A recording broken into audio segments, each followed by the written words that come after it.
guys, Waller D here. We're back for a new LP, and this is Skyblazer for the Super NES, guys. This game was released back in 1993, but it was very well under the radar. I didn't even see any commercials or magazine articles on this, but here's the storyline. I am Raglan, Lord of Darkness, King of Destruction, Ashura, Lord of War. Summon your warlords, conquer the overworld, restore my glory. And yes, that's pretty much how the story's... I love how the fucking telescreen's like, fuck all that shit. It's like, let's just show off the game. So yes, this is Skyblazer, and this game is pretty good, actually, despite not being very well known, at least back then. I think it probably might have a little bit more,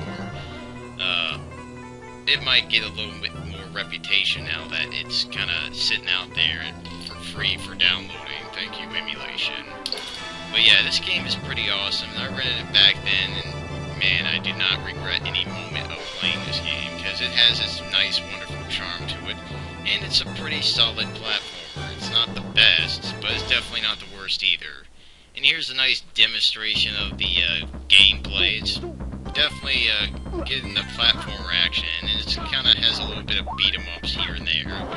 Basically, you have to go up and punch some guy in the face with just a simple combo, if needed. And of course you have magic spells. You only start off with one at the beginning, but as you beat bosses you can get more and more. And that definitely will prove to be very helpful throughout the games. Here's a nice demonstration how useful that one is. I do not know what to call exactly, but there's a good demonstration of what it does. It basically shoots out a wave of energy and blows anything in its path away, or at least damages it. Usually it's pretty strong enough to kill most enemies with one fell swoop, but it might be tricky when you get later in the game and it becomes less useful. But still, pretty good demonstration of the game. Demo guy did a great job. I mean, he only got hit once. Did a good job explaining, or pretty much showing off everything that you need to know about this game. But I think I'm going to tell you why this game is pretty worth your time, pretty much. Alright, let's get started. So we got Skyblazer, and this game basically has fairly simple controls. For one thing, B is to jump, Y is to do this punch combo if you keep pressing it repeatedly, and X is to use a magic spell.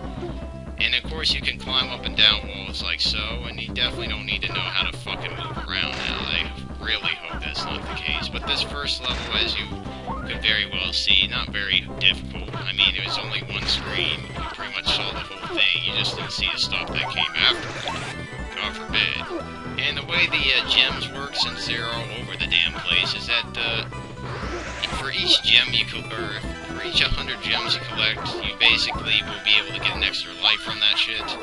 And that's basically your main source of getting extra lives. Oh wow, I died on the first fucking stage. Wow. Can't be sloppy. Luckily the game has given you unlimited lives, thanks to the reference of question marks, like, I'm waiting for the lives again.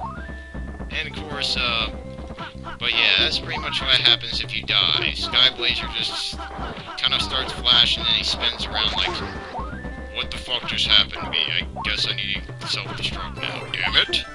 So yeah, don't have Skyblazer do that too much. Luckily this game, while it has its difficult moments, also has the generosity to give you tons of lives, so it's not like you're going to be scrapping through these levels. And here's the end of one. Uh-oh. I have bad oh shit, young Sorceress, descendant of the mystic Pantheon. Well, that's an interesting name. So yes, we have our little Princess Peach here, and she's apparently getting abducted by the villain, damn it. You soon will be a faithful servant of my master. Oh, well, Sky, what are you doing there, bud? You're just sitting there and watching him take her away. And now you're sitting there watching yourself get beaten and burned by fireballs, damn it. Oh, come on, you can get up. And this young cur was hardly worth my effort. Well, considering that Sky was just sitting there taking all those shots to the face, yes, it was definitely not worth your effort, damn it. So yeah, Sky's been knocked on his ass and possibly dead, damn it. Bruise yourself, whelp. There are greater problems than your petty pains. Uh-oh. Looks like he's freaking throwing a phoenix down on my body. must stop Ashura. He has captured the young Sorceress Arianna. You have the power to save her. Why, you barely survived a single battle. Do you not know who I am? I'm known as Sky. You are of the blood of the Sorceress Skylord, or Sorcerer. I'm sorry, Sky. Didn't mean to make that mispronunciation. But yes, apparently Sky seems to have some sacred blood in him, so I guess the old man has a change of heart. Like, maybe you don't suck as much as I thought. And of course, Sky wants to be very cocky and very proud of himself, so you're gonna expect to see a lot of those kind of lines where he's like, "What'd you just say, bitch? I'm fucking Sky." So yeah, you're gonna have to, not to say that Sky's a bad guy, but Sky seems to be overcompensating at times, because he does get his ass kicked quite a damn bit, at least depending on how well you are at this game. At the cost of his life, he lacked his skill and power, as he was a weapon forged in the fires of battle. Oh, not fail, Ashura must be stopped. And look at the patterns, young one, and remember, it does look a lot like fucking Mega Man in a sense. But yes, basically, you're gonna start keeping those patterns in mind, because if you did not have a emulator or whatnot, you would be having to use those passwords to keep track of where you are in this game.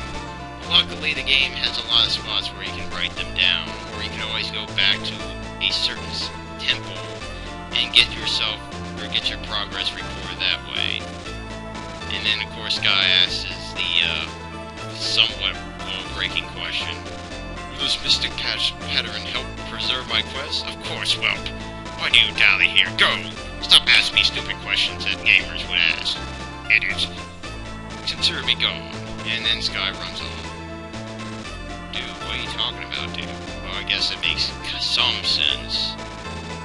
But damn, that guy's only referred to Sky as whelp this whole damn time. Looks like he does not have a high hopes for this guy. Voltine Woods is the first level we gotta go through, and it's definitely a good way to get used to the controls a little bit more, and we can also get introduced to some other things like trees. Basically, the thing about trees in this game is that you can pretty much find them by just jumping repeatedly, because they seem to be made out of some sort of semi-quicksand. And of course, there's spikes below you, so do not try to stay low on the ground, otherwise you might end up running into the spikes too damn much for your own good. And of course we have a nice variety of enemies, and thank God it did not land on that fucking pit. Like this weird ass thing. And of course those spitting, or man-eating spitting plants, I do not know what to say about them, except just take care of them quickly. And the thing about the vials that the enemies drop, depending on the size of the vial, is either you'll get one bar of either magic or health, depending on the color. You can definitely match which color to which meter. Ah, damn it, fuck you. So yeah, green obviously restores health, and red obviously restores your magic. And there's the end of the level. Usually the levels kind of go like this, guys. You either got levels where it's a short section or a short run-through, and then you have levels that are like this, the Temple and Furnace. And this place is where you get a bunch of sections thrown at you. So you gotta, and of course these sections are usually somewhat difficult, because the game likes to throw a lot of little platformer elements, which is the reason why this game is pretty fucking good. I mean, this game does challenge the player, and it doesn't leave the level design to be too boring for the player here. Either where you're gonna actually have to use your magic spells to help you out at times. In this case, you want to watch out for that lovely freaking dragon-like thing just kind of walking his ass around on a fire pit. I guess he got the, oh, bastard. Got the freaking feet for it.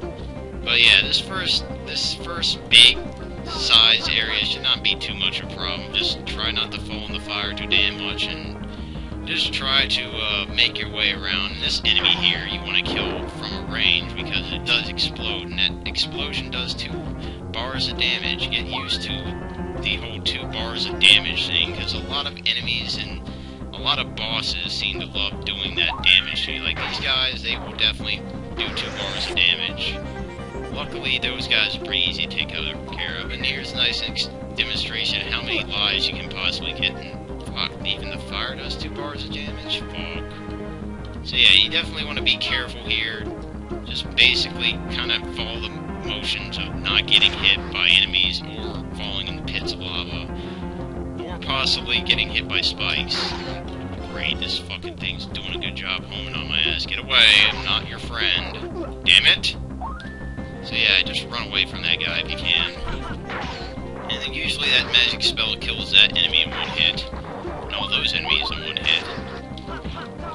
Pretty handy for this first area, but of course it's gonna start losing its value as you progress, because there's some other valuable spells that pretty much make a mockery of this one. Hey, and there's the first boss. First boss should not challenge you. It's a fucking genie, though, so be careful of that. Aw, damn it. And you want to try to follow up a combo with a magic spell just so you can get an extra hit in. And just dodge just freaking fireballs as you please. Of course, getting on the wall is not a good idea for that. Alright, come on, over here. I'd say just... Yep, there's the end of them. So yeah, doing that will make that fight pretty easy, and it's definitely the easiest boss in the game. But it's a nice demonstration how this game likes to stun people with their graphics, and you can learn Comet Flash, which is pretty much one of the most useful abilities in this game, besides another one. But you're going to be using that quite a damn bit.